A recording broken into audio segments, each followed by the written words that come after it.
vitória do Vasco na Copa do Brasil, mas começo falando do Fluminense, que está com uma dupla bem entrosada.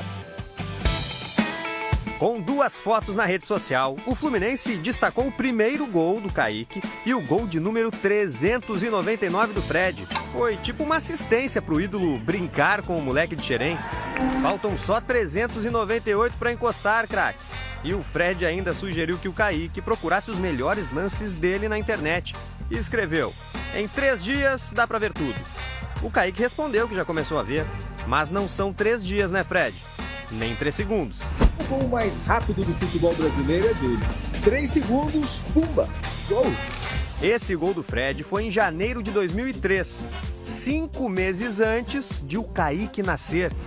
17 anos depois, veio ao mundo o primeiro gol do Kaique pelo profissional. Consegue ser um jogador que pode articular, correr com a bola, né, em espaços onde tem muito congestionamento e achar soluções, por vezes, com defesas fechadas. Eu acho que ele aproveitou bem a oportunidade. E o Roger também precisa aproveitar bem a oportunidade de escalar o Kaique.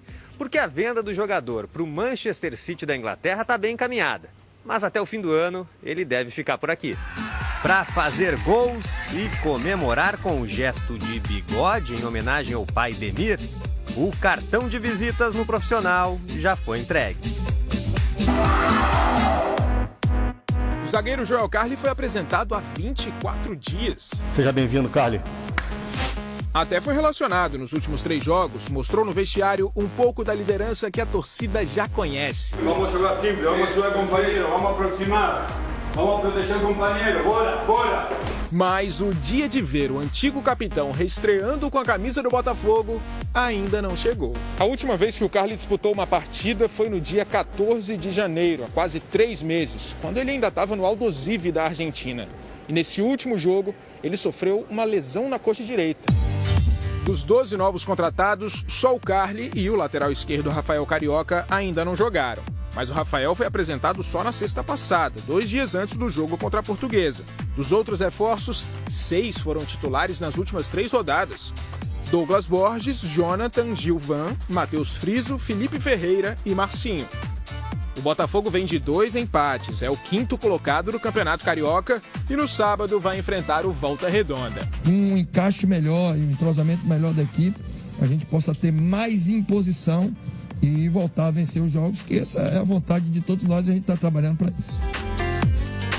Agora olha essa, hein? O Tribunal de Justiça Desportiva do Rio concluiu que o Mesquita Futebol Clube falsificou 57 exames de coronavírus na última edição da Série B2 do Campeonato Carioca.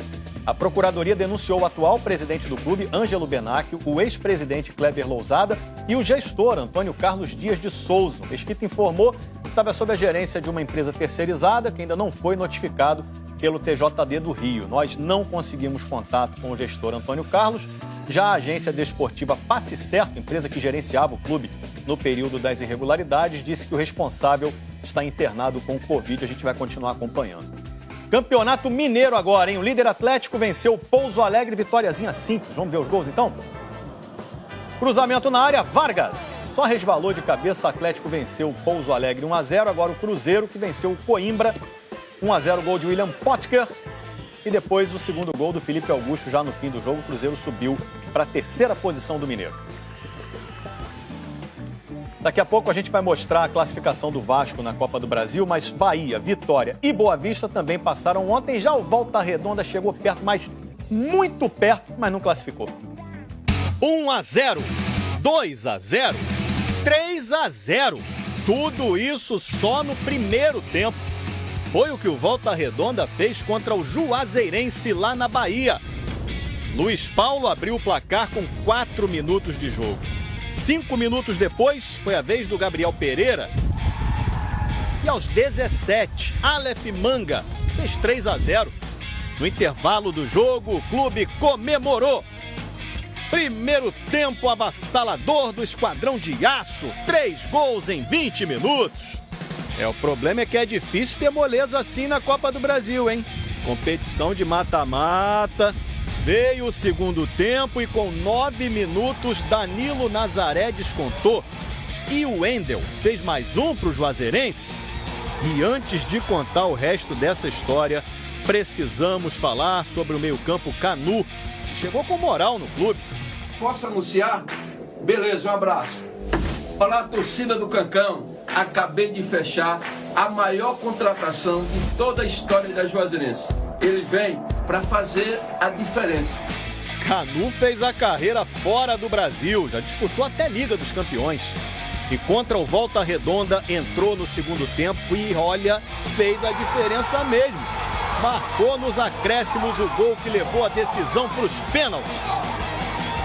Marcinho e Aleph Manga desperdiçaram para o Volta Redonda. E o Kesley confirmou a classificação do Juazeirense para a terceira fase da Copa do Brasil. Festa em Juazeiro. O futebol realmente, o jogo só termina quando acaba, né? Fica ligado, hein? Domingo tem Supercopa ao vivo na Globo, logo depois do Esporte Espetacular. Flamengo e Palmeiras. Um super clássico brasileiro com dois destaques do futebol uruguaio.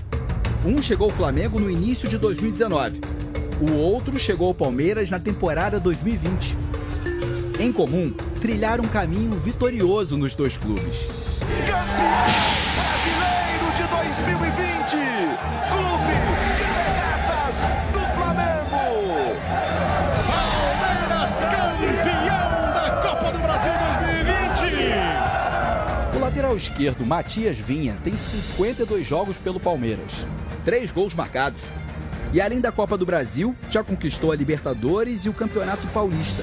Já a Arrascaeta do Flamengo é um jogador mais experiente aqui no Brasil. É um 10 de origem que às vezes joga pelo lado, às vezes joga pelo centro, de fora vindo para dentro. É um jogador diferenciado das grandes jogadas. Ele foi fundamental para um time que encantou em 2019 e seguiu como nome importante do elenco na temporada seguinte.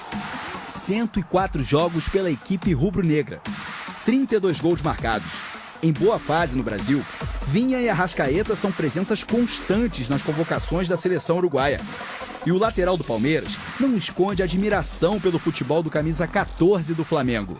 Em uma entrevista para uma rádio do Uruguai, Vinha revelou quem é, na opinião dele, o melhor jogador no futebol brasileiro atualmente. Para mim, Jonathan Arrascaeta. Para mim, o melhor é o Arrascaeta. Para mim, sim. Tem muitos jogadores aqui no futebol brasileiro. Por posição, o melhor goleiro é o Everton, o zagueiro é o Gustavo Gomes e meio-campo é o Arrascaeta. Arrascaeta é grande jogador, extraordinário, indispensável para o Flamengo. Tem um meia absolutamente iluminado, uma capacidade de descobrir passes decisivos que os meias brasileiros há tempos não têm. Aí o Arrascaeta, linda bola para Gabriel, bateu! Gol! No próximo domingo, Arrascaeta e Vinha se enfrentarão na decisão da Supercopa. É o duelo entre os atuais campeões do Brasileirão e da Copa do Brasil. E neste fim de semana, seja qual for o time vencedor, terá a marca do azul celeste do Uruguai.